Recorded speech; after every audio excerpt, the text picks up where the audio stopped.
Assalamu alaikum viewers and welcome to my channel Study Law with Bushra. So today is our fourth lecture on the Law Gate syllabus, and in today's video we are going to discuss section 47 and section 75 of Civil Procedure Code 1908. But before starting the discussion, I request you all to please subscribe to my channel and don't forget to press the bell icon for latest updates.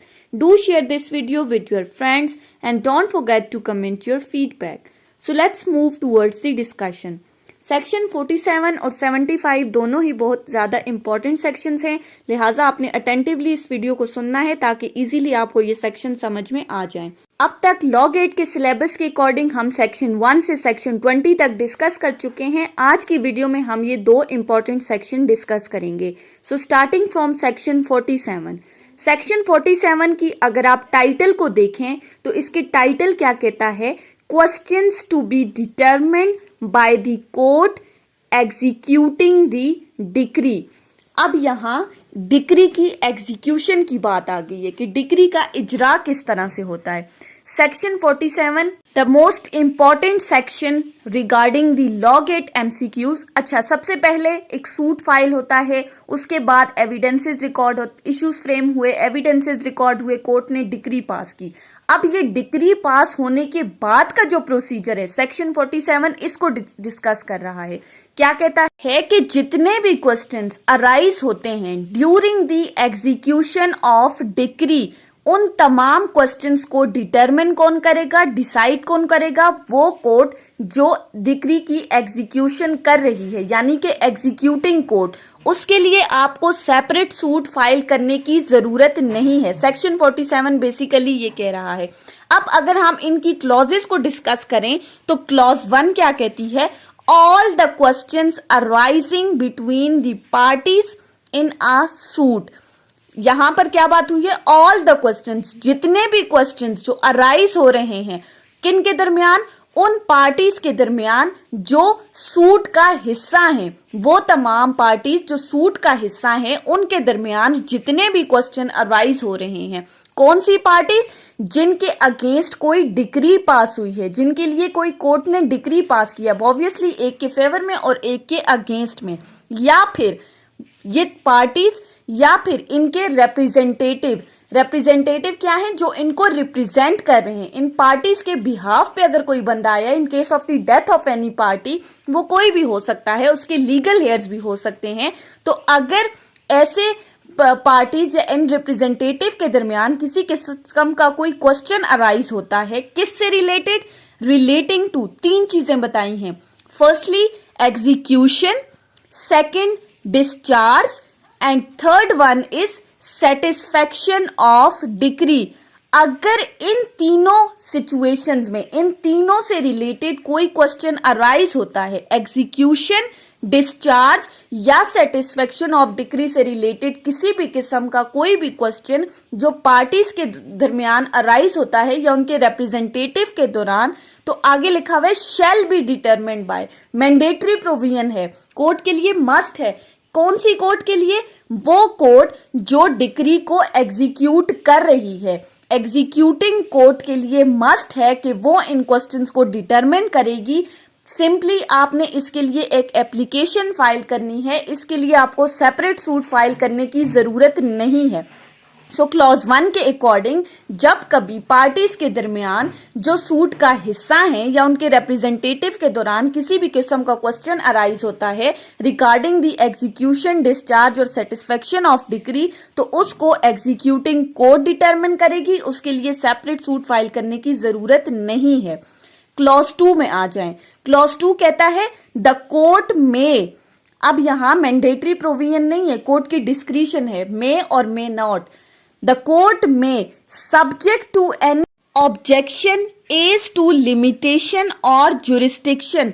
अब कभी court की limitation या jurisdiction से related कोई objection raise हो जाती है कि फलां कोर्ट के पास तो इख्तियार समात ही नहीं है, या लिमिटेशन से रिलेटेड कोई क्वेश्चन अराइज हो जाता है, तो वो कोर्ट जिसमें ये ऑब्जेक्शन रेज की गई है वो क्या करेगा, treat a proceeding under this section as a suit. वो इस सेक्शन के अंडर होने वाली जितनी भी प्रोसीडिंग है, यानी जो एग्जीक्यूशन प्रोसीडिंग्स है, उनको सूट के तौर पर डील कर सकता है। बाकायदा दावे के तौर पर कोर्ट की ये डिस्क्रिशन है, मैंडेटरी नहीं है, वो कोर्ट इसको एज अ सूट डील कर सकता है। मीन्स टू से कि वो उसमें इश्यूज भी फ्रेम कर सकती है, एविडेंसेस भी रिकॉर्ड कर सकती है, इन केस अगर नेसेसरी है, अगर जरूरत पड़ती है, क्योंकि वो उस प्रोसीडिंग्स को दावे के तौर पर डील कर रही है। तो जहां कहीं भी जुरिस्डिक्शन या लिमिटेशन का क्वेश्चन आता है तो कोर्ट इन एग्जीक्यूशन प्रोसीडिंग्स को सूट के तौर पर डील कर सकती है। और फिर आगे लिखा हुआ है and may if necessary order the payment of any additional court fee. अगर जरूरत पड़ती है तो वो क्या करेगी, एडिशनल कोर्ट फी का ऑर्डर भी दे सकती है। क्यों? अब क्योंकि कोर्ट एग्जीक्यूशन प्रोसीडिंग्स को सूट के तौर पर डील कर रही है, दावे के तौर पर डील कर रही है। अब जब ऑब्जेक्शन रेज होती है जुरिस्डिक्शन या लिमिटेशन से रिलेटेड, तो कोर्ट ने क्या किया, प्रोसीडिंग्स को दावे के तौर पर डील किया। तो जब दावे के तौर पर डील करती है तो फिर उसमें वो ऑर्डर कर सकती है कि इसके साथ आप एडिशनल कोर्ट फी भी लगाएं। ये थी क्लॉज 2। अब तीसरी आती है where a question arises as to whether any person is or is not the representative of any party। अब ये क्या कह रहा है कि जहां कोई ऐसा क्वेश्चन रेज हो जाता है कि किसी पार्टी के बिहाफ पर उसका रिप्रेजेंटेटिव अपीयर होता है कोर्ट में, और कोई बंदा आकर कहता है कि ये उस बंदे का रिप्रेजेंटेटिव नहीं है जो सूट के अंदर पार्टीज थी, तो इस क्वेश्चन को डिटरमिन कौन करेगा? इस सेक्शन के पर्पस के लिए इस क्वेश्चन को भी एग्जीक्यूटिंग कोर्ट ही डिटरमिन करेगी कि फलां बंदा उस पार्टी का रिप्रेजेंटेटिव है या नहीं। ये तमाम किस पर आ जाती है जिम्मेदारी? एग्जीक्यूटिंग कोर्ट पर आ जाती है। सो अगर हम सेक्शन 47 को समराइज करें तो इसकी क्लॉज 1 कहती है कि पार्टीज के दरमियान या उनके रिप्रेजेंटेटिव के दौरान अगर एग्जीक्यूशन, डिस्चार्ज या सेटिस्फेक्शन ऑफ डिक्री से रिलेटेड कोई क्वेश्चन अराइज होता है तो उसको एग्जीक्यूटिंग कोर्ट डिटरमिन करेगी। उसके लिए सेपरेट सूट फाइल करने की जरूरत नहीं है, बल्कि आप एक ऑब्जेक्शन पिटीशन रेज कर सकते हैं। क्लॉज 2 कहती है कि जहां कहीं कोर्ट की लिमिटेशन या जुरिस्डिक्शन से रिलेटेड कोई ऑब्जेक्शन रेज होती है तो कोर्ट इस सेक्शन की हद तक उस एग्जीक्यूटिंग प्रोसीडिंग को सूट के तौर पर डील करेगी, और अगर वो समझती है कि इसके साथ एडिशनल कोर्ट फी लगाना जरूरी है तो वो उसका ऑर्डर भी दे सकती है। और क्लॉज 3 कहता है कि अगर कोई ऐसा क्वेश्चन अराइज हो जाता है कि फलां बंदा किसी पार्टी का रिप्रेजेंटेटिव है या नहीं, तो ये क्वेश्चन भी एग्जीक्यूटिंग कोर्ट ही डिटरमिन करेगी। ये था सेक्शन 47।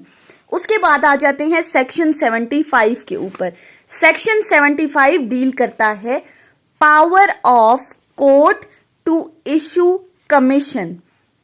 ये सेक्शन 75 का टाइटल है कि कोर्ट के पास ये पावर है कि वो कमीशंस इशू कर सकती है।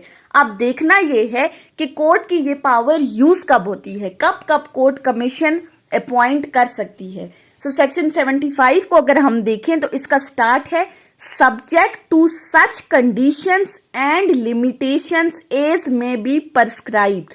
यानी कि अगर कहीं पर कोई कंडीशन या लिमिटेशन लगाई गई है इस कमीशन से रिलेटेड, अब वो कंडीशन और लिमिटेशंस कहां पर लगाई हुई है? ऑर्डर 26 के अंदर प्रॉपर प्रोसीजर बताया हुआ है, प्रॉपर सिचुएशंस बताई हुई हैं कि कब कब इनकी पावर्स को लिमिट कर दिया गया है। उसके साथ हमारा कंसर्न नहीं है, हमारा कंसर्न जस्ट 75 सेक्शन के साथ है।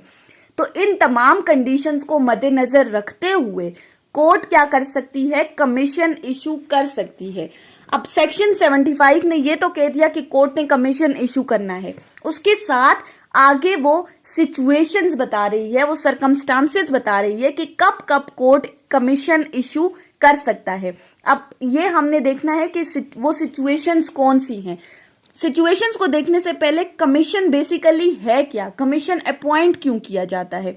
कमीशन हम कह सकते हैं कि कोई भी ऐसा ऑर्डर जिसमें आप किसी स्पेसिफिक बंदे को कोई ड्यूटीज या कोई एक्ट परफॉर्म करने के लिए कह रहे हो। नॉर्मली कोई एक बंदा भी जा सकता है, या कोर्ट अपनी तरफ से चाहे तो 2 या इससे ज्यादा बंदों को भी अपॉइंट कर सकती है regarding the investigation of the occurrence. अब कमीशन कोर्ट ने अपॉइंट कर दिया, अपनी मर्जी से जितने चाहे बंदों को वो अपॉइंट कर सकती है। अब वो कब कब अपॉइंट करेगी, किन किन सिचुएशंस में? पहली सिचुएशन आ गई टू एग्जामिन एनी पर्सन। पहली सिचुएशन है एग्जामिनेशन ऑफ पर्सन से रिलेटेड कमीशन अपॉइंट हो सकता है। एग्जामिनेशन ऑफ द पर्सन क्या है कि किसी बंदे का एविडेंस रिकॉर्ड करना है। अब नॉर्मली तो सूट के अंदर क्या होता है, पार्टीज अपने अपने गवाह लेकर आती हैं, वो कोर्ट में विटनेस बॉक्स के अंदर आते हैं, अपना एविडेंस रिकॉर्ड करके चले जाते हैं। अब ये कौन से लोग हैं जिनके लिए कोर्ट कमीशन अपॉइंट कर रही है?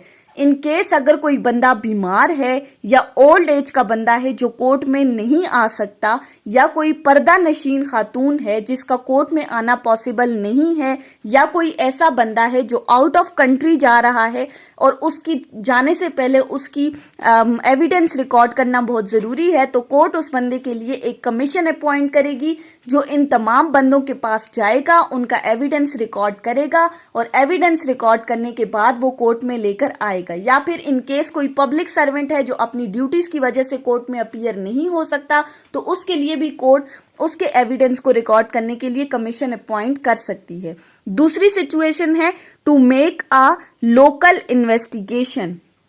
अब इसका क्या मतलब है कि अगर किसी केस से रिलेटेड कोई फर्दर इंक्वायरी की जरूरत है, कहीं पर इन्वेस्टिगेशन करना मस्ट है कि फैक्ट्स को डिकोड किया जाए, फैक्ट्स का प्रॉपर पता लगाया जाए कि फलां जगह पर क्या क्या हुआ था, किस केस में at the stage of the occurrence क्या क्या चीजें हुई थी, तो उन तमाम चीजों की इंक्वायरी के लिए कोर्ट कमीशन अपॉइंट कर सकती है।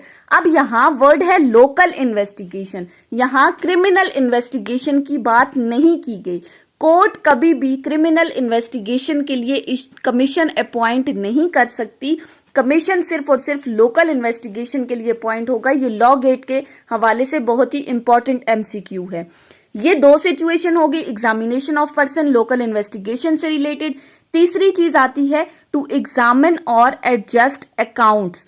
अब ये क्या कहता है कि अगर कहीं पर किसी अकाउंट की एडजस्टमेंट या उससे रिलेटेड किसी किस्म की कोई इंफॉर्मेशन निकालनी है, कहीं बैंक में जाना है, प्रॉपर उसकी इंक्वायरी करनी है, इंफॉर्मेशन लेकर आनी है उस अकाउंट से रिलेटेड, तो ऐसी सिचुएशन में भी कोर्ट कमीशन अपॉइंट करेगी कि फलां बंदे वहां बैंक में जाएंगे और इससे रिलेटेड जितनी भी इंफॉर्मेशन इस अकाउंट की है वो तमाम अकाउंट की इंफॉर्मेशन रिकॉर्ड करेंगे और फिर उसको लाकर कोर्ट में पेश करेंगे, एज एन एविडेंस उसको कोर्ट में लाया जाएगा। सो तीसरी सिचुएशन आ गई एडजस्टमेंट ऑफ द अकाउंट और examination of the account. Last है टू मेक अ पार्टीशन। अगर कहीं पार्टीशन से रिलेटेड कोई इशू रेज हो गया है, कहीं तकसीम का मामला आ गया किसी प्रॉपर्टी की, बहुत से लोग इस प्रॉपर्टी के जॉइंट ऑनर हैं और पता नहीं चल रहा कि किसका शेयर कितना है, क्या ये जो प्रॉपर्टी है वो पार्टीशनेबल है या नहीं, तो इस चीज के लिए कोर्ट कमीशन अपॉइंट करेगी जो बकायदा उस लोकेट जहां वो प्रॉपर्टी सिचुएटेड है उस जगह पर जाएंगे और चेक करेंगे कि किस बंदे का कितना शेयर बन रहा है, प्रॉपर्टी पार्टीशन के काबिल है या नहीं, रास्ते का कितना हिस्सा निकलता है। सो इन तमाम चीजों के लिए कोर्ट ने कमीशन अपॉइंट करना है जो बकायदा वो चीजें रिकॉर्ड करके लाएंगे। सो सेक्शन 75 बेसिकली 4 सिचुएशंस बता रहा है। एग्जामिनेशन ऑफ पर्सन टू से किसी बंदे का एविडेंस रिकॉर्ड करना है। Second to make local investigation, अगर किसी केस में फर्दर इंक्वायरी करनी है तो उसके लिए। थर्ड एग्जामिनेशन और adjustment of the accounts and the last one is to make a partition. Partition के केस में भी कोर्ट कमीशन अपॉइंट कर सकती है। सो ये थी हमारी आज की डिस्कशन सेक्शन 47 और सेक्शन 75 के ऊपर, जो कि बहुत ही इंपॉर्टेंट सेक्शंस हैं। आई होप कि आपको ये सेक्शन समझ में आए होंगे अगर आपने इस वीडियो को अटेंटिवली सुना है तो। अगर आपको ये वीडियो अच्छी लगी है तो इस वीडियो को लाइक करें, कॉमेंट करें, चैनल को सब्सक्राइब करना ना भूलें और ज्यादा से ज्यादा अपने फ्रेंड्स के साथ शेयर करें।